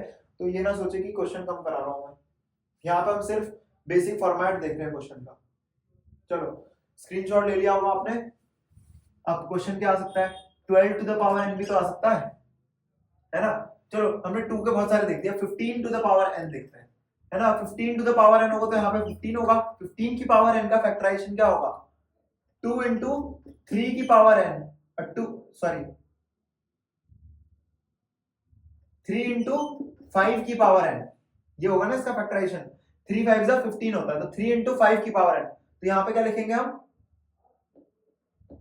3 की पावर n इंटू 5 की पावर n। तो ये लाइन तो अभी भी बिल्कुल सही है कि अगर किसी नंबर को 0 से एंड होना तो उसके फैक्टराइजेशन में 2 और 5 होने चाहिए। However, prime factorization of 15 to the power n contains only what 3 and 5 as its prime factor, as 15 to the power n does not contain 2। इस बार कौन नहीं है इसके फैक्टर में? 2 नहीं है ना, देखो 5 और 2 का होना जरूरी है, 5 है पर इस बार 2 नहीं है, तो as 15 to the power n does not contain 2 as its prime factor, 15 to the power n will never end with digit 0, कभी 0 से एंड नहीं होगा। ठीक है, होप कि आपको ये वाला फॉर्म समझ आ गया। This is type 2 question. Type 1 question में क्या होगा, फैक्टराइज कराते हो तो आपको ट्री बनाना है उसमें। ठीक है, टाइप 2 क्वेश्चन में क्या है, कोई भी होगा number raise to the power n। अच्छा, अब आप कहेंगे अगर ऐसा नंबर दे दे जिसमें 2 और 5 दोनों है, तो ये देखिए 10 टू द पावर n का एग्जांपल ले लेते हैं, है ना। ऐसा क्वेश्चन आया नहीं है हालांकि बोर्ड में कभी, पर फिर भी ले लेते हैं। 10 टू द पावर n किससे एंड होगा, 2 into 5 से। इसमें 2 की पावर n होगी और 5 की पावर n होगी। However, prime factorization of 10 to the power n contains both। इस बार ये नहीं होगा, इस बार क्या होगा, contains both 2 and 5, so it 10 to the power n will end with digit 0 for any natural number n। ठीक है, कोई भी नेचुरल रख के देखो, देखो इसमें 10 की पावर 1 ही रखो, 10 की पावर 1 10 होता है। 10 की पावर 1 का क्या मतलब हुआ, देखो इसको डिकोड करना सीखो। 10 को खुद से एक बार मल्टीप्लाई करो तो 10 को खुद से 2 बार मल्टीप्लाई करो तो 10 into 10 कितना आया, 100।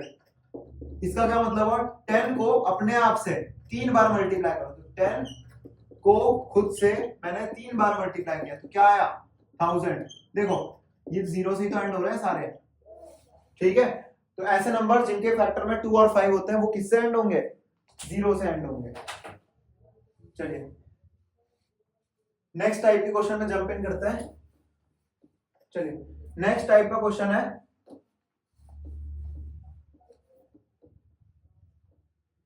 जिसमें हमें चेक करना होता है कोई नंबर प्राइम है या कंपोजिट है।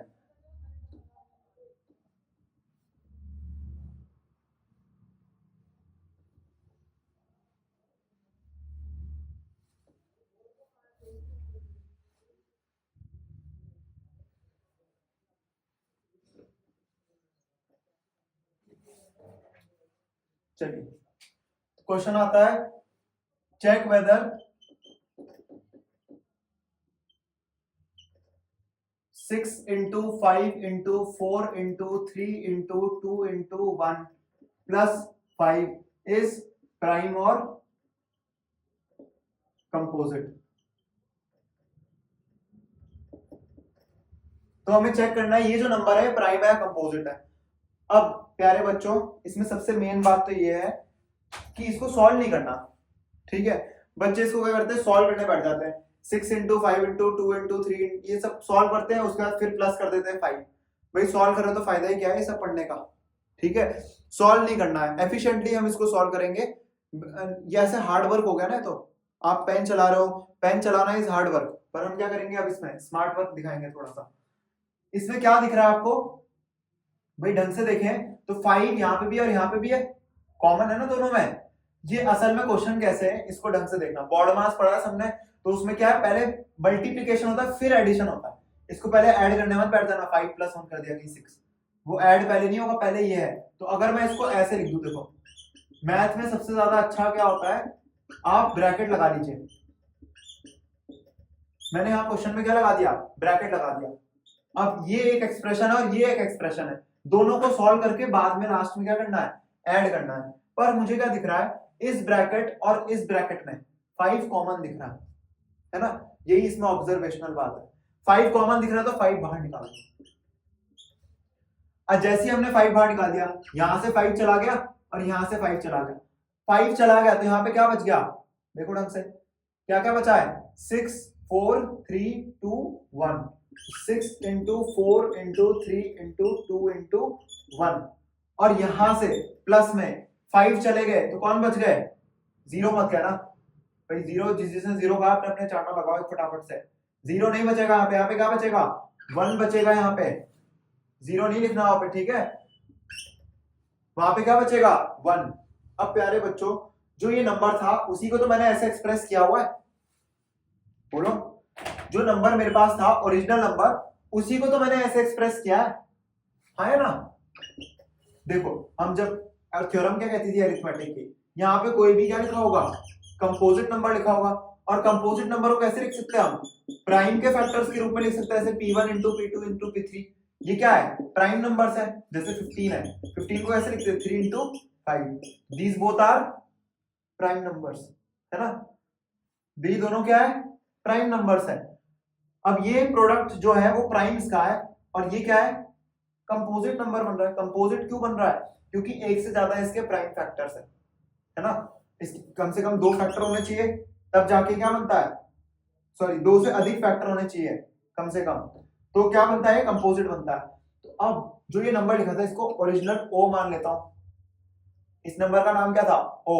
अब ये मत कहना इसके पहले से इतने फैक्टर है, भाई ये नंबर नहीं है। ओरिजिनल जो है वो ये नंबर नहीं है, उसमें 5 और जोड़ना पड़ेगा लास्ट में, तो जो फैक्टराइजेशन आएगी वो ये नहीं आएगी, ठीक है? जैसे मैं बात करूं 15 की, 15 में एक और जोड़ दो, तो भाई 15 की फैक्टराइजेशन 3 इंटू 5 प्लस 1 है, और ये 16 बन गया। 16 की तो फैक्टराइजेशन 2 इंटू 2 इंटू 2 इंटू 2 है, तो फैक्टराइजेशन देखो कितनी बदल गई, जस्ट एक 1 को ऐड करने से। तो यहाँ तो 5 ऐड कर रखा है, ठीक है? तो यहाँ पे ऐसे मत सोचना इसकी फैक्टराइजेशन ये लिखी हुई है, ये किसी और नंबर की फैक्टराइजेशन है जिसमें 5 ऐड करके हमारा नंबर बनेगा, जिसको हमें चेक करना। तो जो हमारा ओरिजिनल नंबर था, इस पूरे को मैं रैप कर लेता हूं, इस पूरे को मैंने रैप कर दिया, और इसको मैं मान रहा हूं कचड़ा, ठीक है? तो यहाँ पे क्या है? 5 इंटू कचड़ा है यहाँ पे, बोलो। तो ओरिजिनल नंबर जो था वो फैक्टराइज तो कर दिया मैंने, एक 5 फैक्टर है उसका, और दूसरा यहाँ पे एक और फैक्टर है, एक वो खुद भी अपने आप फैक्टर होगा, एक 1 भी फैक्टर है। नहीं आ रही बात समझ में? भाई यहाँ पे हो सकता है इसके और ज्यादा फैक्टर्स निकले, पर हमें क्या बोला है? 2 से ज्यादा फैक्टर हो जाए तो वो कैसा हो जाता है? कंपोजिट नंबर हो जाता है। जस्ट हमें देखना 2 से अगर एक ज्यादा भी हो गए, 3 फैक्टर भी हो गए, तो वो क्या बन जाता है? कंपोजिट नंबर बन जाता है। हमने कितने फैक्टर निकाल दिए ओरिजिनल के? एक 5 फैक्टर है, एक ओरिजिनल खुद फैक्टर है, एक 1 फैक्टर है, तो हमने मिनिमम 3 फैक्टर निकाल तो दिए। और मिनिमम जैसे ही 3 फैक्टर निकल गए हम क्या बोलेंगे? This is a composite number, ठीक है? तो अब बस इसका भी लिखने वाला पार्ट रह रहा है। अगर आपको समझ आ गया है तो वेल एंड गुड, नहीं आया तो एक बार फिर से हम आपको बताने की कोशिश करेंगे, ठीक है?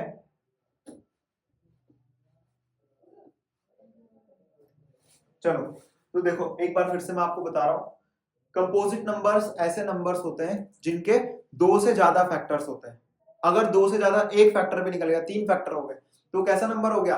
कंपोजिट नंबर हो गया। 2 फैक्टर है तो प्राइम है, 2 से ज्यादा फैक्टर है तो कंपोजिट है। अभी मुझे नहीं पता इस नंबर के कितने फैक्टर्स हैं, अब सॉल्व करके निकालने की जरूरत भी नहीं है। देखिएगा इसको सॉल्व करके निकालोगे तो 5 इसके फैक्टर में जरूर आएगा, जरूर आएगा, कंपल्सरी आएगा। चलो करके देखते हैं एक बार। 1 2 जा 2, 2 3 जा 6, 6 4 जा 24, 24 5 जा बोलो 120, और 120 इंटू 6 720, 120 इंटू 6 हाँ 720, ठीक है? तो इसको सॉल्व करके कितना आया? 720, और 720 प्लस 5 कितना आ रहा है? 725। तो 725 का 5 फैक्टर नहीं है, इसका 5 फैक्टर मतलब ये 5 के टेबल में नहीं आएगा, आएगा ना? देखो 5 है तो इसका फैक्टर। आगे बात समझ में? भाई हमने इसको सॉल्व नहीं किया था ना, और सॉल्व करना भी नहीं है पेपर में, ये तो मैंने आपको करके दिखाया अपनी बात दिखाने के लिए कि जो हम बात बोल रहे हो बिल्कुल सही बोल रहे हैं। तो इसके फैक्टराइजेशन में हमने अभी ऐसे किया, बस कॉमन लेके, बस एक कॉमन लिया, उस वजह से क्या हुआ? एक कॉमन लेने की वजह से ये एक फैक्टर बन गया और ये पूरा एक फैक्टर बन गया, ठीक है? तो हम क्या लिखेंगे? Since original number has 1 and the number itself as its prime factor, always along with the number 5. So the given number is an composite number. जो हमें नंबर दिया गया वो कैसा नंबर है? कंपोजिट नंबर है। ठीक है, इसको लिखने के और तरीके भी ऐसे कि numbers which have more than 2 factors are considered to be composite number. Here the number given to us has 1 the original number and 5 as its at least prime factors, and hence it has more than 2 factors, so this original number is actually a composite number। ठीक है, is not a prime number, ऐसा आप कुछ भी लिख सकते हैं, पर सेंसिबल होना चाहिए आंसर। ठीक है, चलिए ऐसे ही क्वेश्चन आते हैं पेपर में। एक और क्वेश्चन देख लेते हैं, फिर हम आज की वीडियो को यही खत्म करेंगे। चलो, इसको मिटाने की जरूरत नहीं है, इसका फॉर्मेट सेम है सबका। ठीक है, ये टाइप 3 क्वेश्चन है। चलिए एक क्वेश्चन लेते हैं हम, 13 इंटू 12 इंटू 11 इंटू 10 प्लस 13। इसको कैसे लिख सकते हैं? 13 इंटू 12 इंटू 11 इंटू 10 प्लस 13। पहले ये सॉल्व होगा, फिर ये सॉल्व होगा। दोनों से क्या कॉमन आ रहा है? 13 कॉमन आ रहा है, कॉमन। ठीक है, 13 कॉमन आ गया तो यहाँ पे क्या बचा? 12 इंटू 11 इंटू 10, और यहाँ पे क्या बचा? 0। हाँ देखो, अभी भी 0 कह रहे हैं। 0 थोड़ी बचेगा, 1 बचेगा ना वहां पे। अरे भाई सुन लो मेरी बात, 1 बचेगा वहां पे। 13 कॉमन आ गया तो यहाँ क्या बचा? 12 11 10, और वहां से 13 चला गया तो 1 बचेगा, वहां 0 थोड़ी बचेगा। तो अब फिर से, सिंस ओरिजिनल नंबर हैज, या number given to us has 1 and the number itself as its prime factor always, along with, इस बार कौन है along with? 13 है इस बार extra. So the given number is a composite number, not n। जो हमें original number दिया गया वो क्या है? एक कंपोजिट नंबर है। ठीक है, चलिए जिनको ये समझ नहीं आया वो एक बार वीडियो को फिर से रिवाइंड करेंगे। बाकी होप कि आपको ये समझ आ गए हैं। आज 3 टाइप के क्वेश्चन हुए इस चैप्टर में। ठीक है, सबसे पहला फैक्टराइजेशन सीखा हमने कि फैक्टराइज कैसे करते हैं ना, फैक्टर ट्री बनता है, उसमें ट्री डायग्राम बनता है। दूसरा टाइप का क्वेश्चन हमने किया जिसमें हम क्या करते हैं? 6 to the power n, 12 to the power n, 15 to the power n, check करते 0 से एंड हो रहा है नहीं हो रहा है। थर्ड टाइप का क्वेश्चन है इसमें प्राइम और कंपोजिट वाला। ठीक है, चलिए आज का थोड़ा सा और होमवर्क दे देते हैं। एक होमवर्क तो हम दे चुके हैं जिसमें आपको क्या करना है?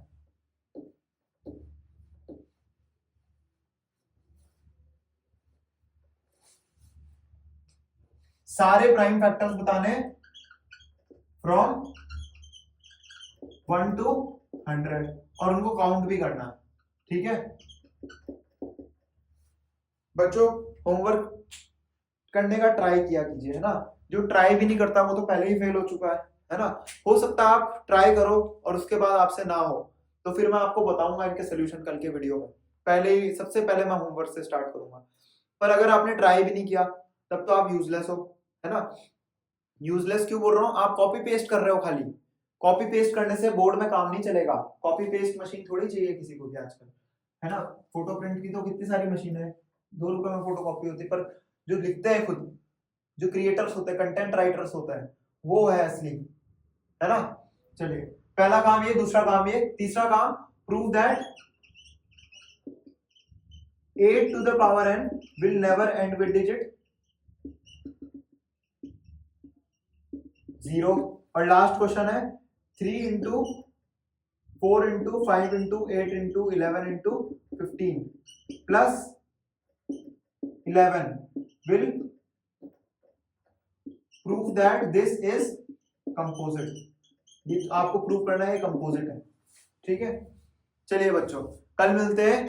इसी एनर्जी के साथ आइएगा और बोर्ड के लिए इतनी मेहनत करते रहिए जितनी अभी कर रहे हैं। All the best.